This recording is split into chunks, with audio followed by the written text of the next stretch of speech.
Welcome to this broadcast. My name is Vineet Malhotra. Well, we will talk about the nation of Turkey. In the recently held UNGA, Turkey was one of the countries which in fact went out to support Pakistan and said that Kashmir was an issue that the international community had overlooked, and it in fact came from a country that has illegally occupied a part of North Cyprus for the last 50 years. They have about 30,000 troops over there, and they are lecturing us on what is to be done in Kashmir, and definitely that also goes on to show that somewhere down the line our diplomatic angle with the country of Turkey needs to change, or perhaps for the worse or the better.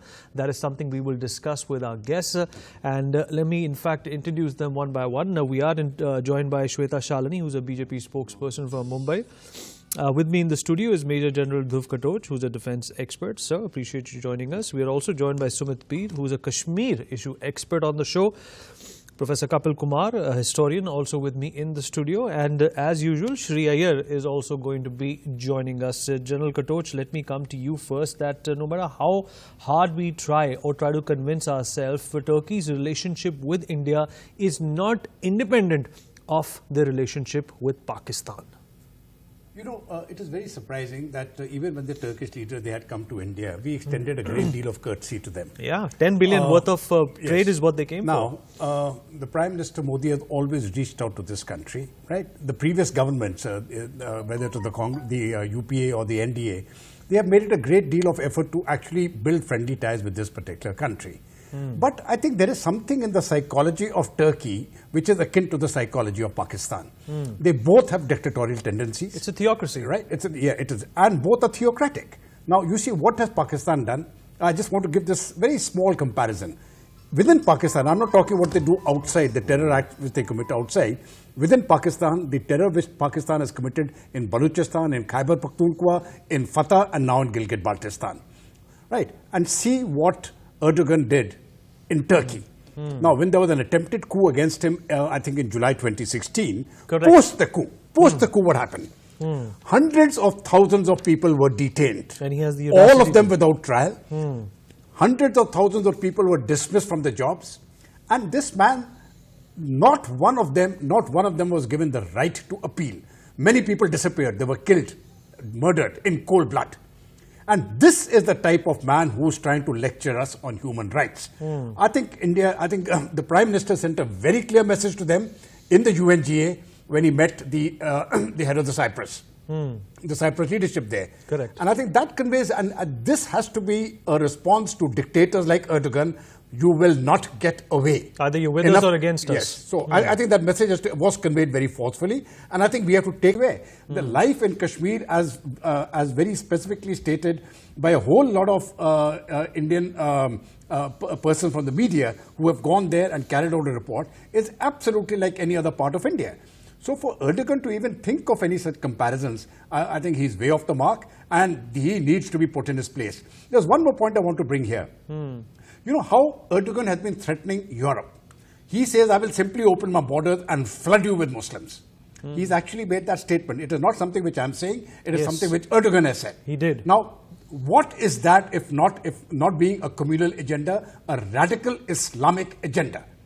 So I think he needs to be, the call has to be taken. And just one more point. This nuclear thing keeps coming up. Right. I think we have to tell the world we will not take nuclear threats. Right? There has to be very strong punishments for people who make such threats. There have to be consequences. I think India has made that very clear to Pakistan. There will be consequences. And I think the world has to make it very clear to Turkey that there will be consequences. Absolutely. And Turkey also, they were against India becoming a permanent member of the NSG simply because Pakistan's application was not being considered. We'll talk more about that. We'll take a quick break. We'll be back with more. Stay tuned. All right, welcome back with me, Vineet Malhotra, and we are talking about Turkey and how their doublespeak is not only irking the Western world, but also Prime Minister Modi, who went on to meet the leadership of Cyprus, a country where Turkey has illegal presence. They have about 30,000 troops over there, and yet at the UNGA, their President Erdogan had the temerity to lecture us on Kashmir, despite the curfew that was held in 2016, where lakhs and lakhs of people were jailed. And Professor Kumar, coming to you, historically as well, you know, Pakistan and Turkey have had very favorable relationships. In fact, Nawaz Sharif was a close friend of Erdogan. You know, they actually had family get-togethers. They used to go out and vacation together. So, you know, this camaraderie that we saw from the Turkish president yesterday at the UN is not something which has just come about very recently. They are based on Islam. See, definitely, and I tell you one thing, when the world will open its eyes, it is not just Ghazwa-e-Hind. Today it is Ghazwa-e-Europe. It is Ghazwa-e-America. It is Ghazwa-e-Africa. Everywhere this Ghazwa ideology they are trying to promote, whether through Boko Haram or whether through Muslimin in Caribbean, in America, and these Europeans who want cheap labor and all, who have been encouraging them, they will realize one day what has happened to them. But it is good that the eyes and ears are open in India today. Forget some of these Barbadiwala traitors and all, what rubbish they talk. Today, India is strong enough to take action against them. Let even Turkey or let even any of these powers support Pakistan and face the consequences. I challenge them. I, as an historian, challenge them, because I am governed with my nationalist feelings. My job is not only to write history and analyze history, but if need comes for my country, people like us will pick up their guns in their hands, you know, to do that. So let these Pakistanis and all not be under any illusions. You know why Hitler didn't attack Switzerland? Because he knew that every house in Switzerland, every hut in Switzerland had a gun to them. And this will be the answer to these people. I now say one thing, please stop calling Turkey hypocrite and all. They are not hypocrites. What they are doing is very calculated. It is the world which is being hypocrite by not understanding them and trying to placate them and try to appease them. The world should come out very clear, understand what the message is, understand what this Islamic terrorism is doing world over, and respond to that, rather than taking it country-wise or taking that event-wise or taking... It is an ideology. It's a psyche which is acting and which is doing these kind. You show me the difference between the psychology of Boko Haram or what Al-Qaeda is or what Lashkar-e-Toba is or what the Turkish government is doing today. Is there any difference? There is no difference. So it's the same psyche, and it is this psyche the world has to fight. Or let the world be prepared to be enslaved the way ISIS enslaved the Yazidi women. Can you imagine in 21st century women being sold naked in slave markets as sex slaves? And who are the buyers? People from Turkey went and bought them over there. On the one hand, Turkey was thinking that they were fighting the ISI and all, giving that face to America. It were buyers from Turkey who went there to buy. Buyers from Syria who went there to buy. The sheikhs went there to buy these women. This is the psyche which goes on. What they have done to the Kurds, the Turkish, Cyprus, and they are teaching us. They are talking Kashmir. Do they know what Kashmir is? And let them try their hands. Let Turkey send its troops to Pakistan to help them in Kashmir. We challenge Turkey.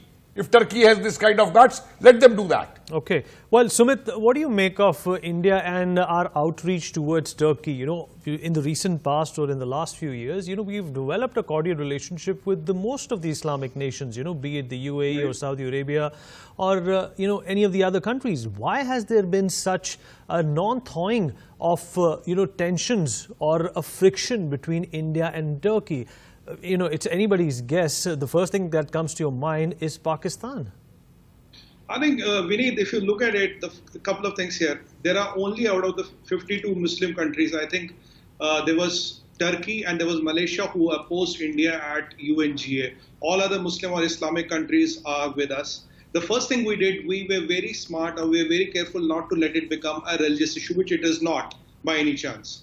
Now, what happens with this? Look at these three people. You look at Malaysia, look at Turkey, and China has its obvious reasons we all know. Look at Malaysia and Turkey in particular. Malaysia, Mahathir Mohamad is back. Get up from there now that people like them, these are dictatorial people, they are radical, they are racist, and they are communal. I don't think we can have any truck with them, and I think Turkey has to be told, shown the mirror, that they are in fact supporters of terrorism across the world. Absolutely. And Professor Kumar, coming to you now, Turkey has every right to talk about the exploitation and the state of affairs in China when it comes to Uyghur Muslims, who in fact are connected to Turkey in more ways than one. But yet, he talks about Kashmir and completely ignores what China is doing. You see, I will not take Turkey as an isolated case.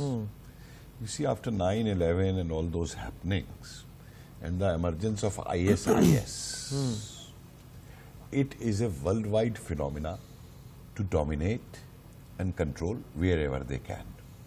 And what has happened, let us not forget, it's the same Turkey where Kemal Pasha was there and reforms were carried out and all. And each of these Islamic states where reforms were carried out and some kind of a liberal aspect was moving in, it is these fanatics which have moved into all of these states one by one to control the state apparatus over there. As officer was saying right now, just now, about Turkey, what is happening there. So it is not just Turkey. You see that Malaysia also, now they are talking of an Islamic channel with Pakistan and Turkey and Malaysia coming together, all these places. And it is not confined to even this, it is in Caribbean countries, it is in other parts of the world. In Africa, you have the Boko Haram. And someone will be a fool to say that these various terrorist organizations and ISIS organizations are not connected with each other in today's world. They crop up under different names, in different situations, different times, keep changing names. They are all one. And behind all this, Trump used a very mild word when he said radical Islam. It's not radical, it's Islam. Behind this is the fanatic terrorist Islam, which had a theory to rule and convert by the sword some 1,000 years back, and it is the same ideology which governs them today. The only thing is now that instead of swords, they are picking up A-47, they are picking up bombs. Right. And what was Imran Khan doing? Actually? Absolutely. Let's also let's also get an opening comment from Sumit Peer. Sumit, what do you make of Turkey, and Pakistan? Both these countries, in fact, they have a similar state ideology. They both are run by morally corrupt religious leaders, and the politics is also deeply rooted in political Islam, and that is the reason that they get along, and that is the reason that Turkey and India do not see eye to eye. At the Turkey is called as a sick man of Europe. Turkey all these years has been trying to be a part of European Union, but the European Union was never comfortable with Turkey because of its ideology. Though in Turkey was one of the countries where Christians and Muslims used to live together at the time of Ataturk. But slowly as the time passed, when these Ekdon kind of characters started taking the role, it was but natural. What did they do? Rather than having a progressive Turkey, they moved to a Islamic-driven Turkey, because the economy of the Turkey is not doing well. It's not part of the European Union. There's not a lot of trade and commerce which happens. Look at some of the aspects what he has done. When ISIS was selling its oil, in black, all the oil was sold through Turkey. Today, Iranian black oil is again sold through Turkey because it has become the de facto market for, this pseudo trading of the oil. Now, another part is because I've lived in Cyprus, Vineet, let me take you there. I've lived in Cyprus for 2 years. There's a hell of a difference between North and Southern Cyprus. In fact, we are glad to raise this issue because Cyprus is an illegal occupation. While we talk of J&K, we have just taken out a temporary provision of our own, constitution. There's nothing called occupation. So what right does Erdogan have to lecture us? No, absolutely no right. And let me bring you one other fact. Between Turkey is a 210-kilometer island. Between North and Southern Turkey, if you enter from south to south, is Greek controlled. Okay, the Greek Turkey, what we call it, Greek Cyprus, what we call it. When you enter the northern Cyprus, it will look like you entered 50 years back in time. There's a UN buffer zone in between. If there's an occupation in the present world, in the Europe or in between the Europe and Middle East, it is Cyprus.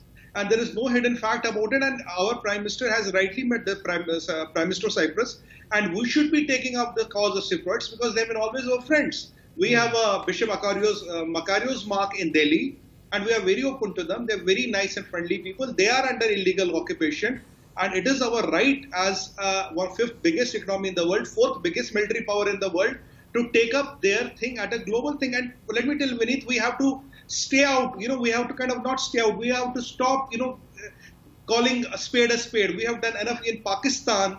The Hindus have come from 12 to 1%. The minorities have shrunk from 24 to 3%. And we are not talking about it. We're the biggest Hindu nation. Hindus are dwindled. Minorities are being targeted. And now this Islamic agenda is being thrusted on us. For what reason? We have to assert our might. We have to come up very strongly against that. There is no way out, and very happy with Modi ji what he has done. He met the Cyprus Prime Minister, and we called that Turkey should take out their troops from them, because fundamentally Islamic rules and regimes are not going to control India any longer. Those days are gone. Let that message go loud and clear to all of them. Absolutely, absolutely. In fact, Shri, this is a question that I would want General Katoch also to come in on. The president of Turkey has in fact very blatantly has taken on the United States also at the UNGA. He went on to say that he is going to continue to buy oil from Iran. They're not afraid of any sanctions. And secondly, he also said that it's an imbalance in the world that certain countries have nuclear weapons and certain countries don't. What kind of a message is he sending not only to the India and Pakistan and Kashmir situation, but also to the Western world? Yes, Turkey stands to get kicked out of the NATO alliance also.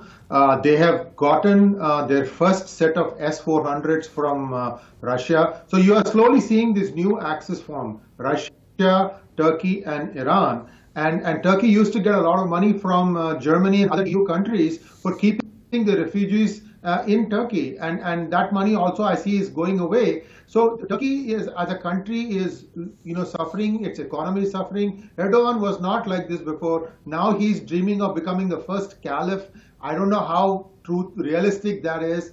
But be that as it may, there are also allegations that his son was running the ISIS oil route all the way from Mosul down to the Mediterranean through the Turkish, and he was giving the safe passage. So when you have family members having this kind of allegations that they were helping ISIS to survive because of the oil revenues, they have a lot of explaining to do. The United States is extremely unhappy with Turkey. However, having said that, the US also has some installations in Turkey. So I don't know how Trump is going to take out all those things and at the same time not have any other conflagration. So there is a delicate walk going on between Turkey and US.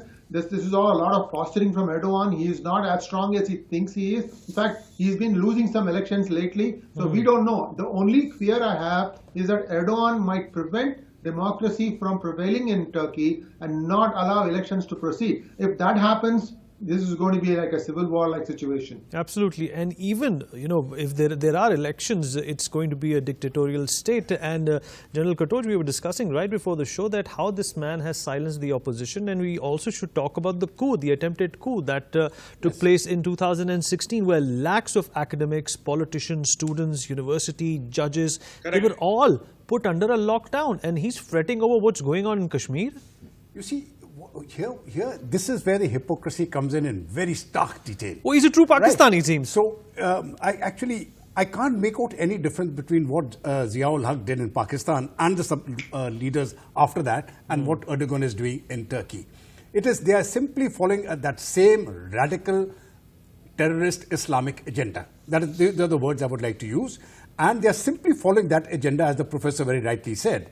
And I think we need to confront it. And the first way of confronting it is to acknowledge that it is happening. You see this. You see what Malaysia has done. You see what Erdogan has done. And you see what Pakistan is doing. Now, you take the specific case of Malaysia also. I'll just try to bring that in. Zakir Naik is still there. And they're providing this man shelter. Now, I haven't understood what are those linkages, you see. So, obviously, the linkage is really with radical Islam. And they continue to promote that. The people which Erdogan has arrested, imprisoned, thrown out of jobs, none of them have been reinstated so far. None of them have been given access to a court. And he wants to compare that to Kashmir. in Kashmir, where there is total freedom for people to do every single act. The only two freedoms which temporarily have been denied to the people of Kashmir division is the internet and mobiles. That's all. Otherwise, they are free to roam around, they are free to do anything, they are free to publish their newspapers, they are free to gather, they are free to go to the markets or any... To power after around a decade or more, because from his base comes from southern Right. Malaysia, which is driven by fundamentalist parties. Southern Malaysia is as bad, Vineet. You cannot hold the hand of your wife and walk in a beach. That is the reality of southern Malaysia. He derives his power from fundamentalistic Well, Islam Sumit, part of unfortunately, Malaysia. we've run out of time. But the entire crux of the discussion is that Turkey and Pakistan are perhaps on the same side, and India needs to up its ante and deal with a country like Turkey the way we have dealt with Pakistan. And the entire world also has to be awakened that Turkey is not on the side of peace. It's a theocracy. It's based on Islam, political Islam, and that is what they intend to promulgate if they are against the idea of an independent and a peaceful Jammu and Kashmir. With that, I'd like to thank all my guests for being a part of this show. Well, that's all we have, and more news and updates will continue on the other side. For more such videos, subscribe to the NewsX YouTube channel, hit the bell icon.